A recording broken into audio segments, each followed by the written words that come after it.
আমরা অলরেডি আহ্বান জানিয়েছি যে তারা যাতে শহীদ ওসমান হাদির হত্যার বিচারটা অতি দ্রুত সময়ের মধ্যে বাস্তবায়ন করে। এবং আপনারা জানেন যে জাতিসংঘে একটা চিঠি ইস্যু হয়েছে এবং সেই চিঠির আপডেট এখন পর্যন্ত আমরা পাই নাই।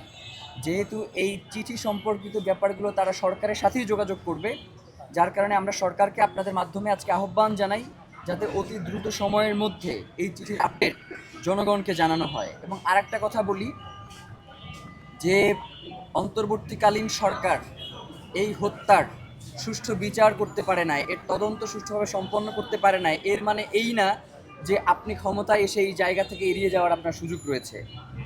বাংলাদেশে আপনি ক্ষমতায় এসেছেন, বাংলাদেশের একজন নাগরিক, ঢাকা ৮-এর একজন গুরুত্বপূর্ণ প্রার্থী, বাংলাদেশ আপামর জনসাধারণের কণ্ঠস্বর। শহীদ ওসমান হাদির হত্যার বিচার আপনাকে নিশ্চিত করতেই হবে।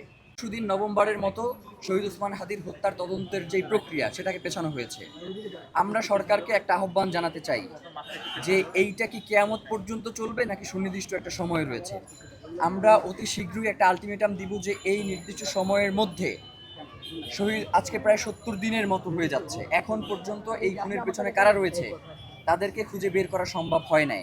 যার কারণে আমরা আহ্বান জানাবো যাতে অতি দ্রুত সময়ের মধ্যে এই খুনের পেছনে কারা রয়েছে, খুনের পরিকল্পনা কারা রয়েছে, খুনি যারা বাস্তবায়ন করেছে এবং এখন পর্যন্ত যারা খুনিদেরকে লালন পালন করছে তাদেরকে প্রকাশ্যে না আনা পর্যন্ত কোনোভাবেই এই সরকার শহীদ ওসমান হাদি এবং বাংলাদেশের জায়গা থেকে তিনি দায়মুক্ত নন।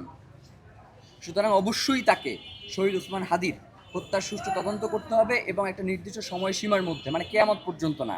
সাগররুনির মামলা তো অলরেডি কেয়ামতের দিকেই দাবিত হইতেছে।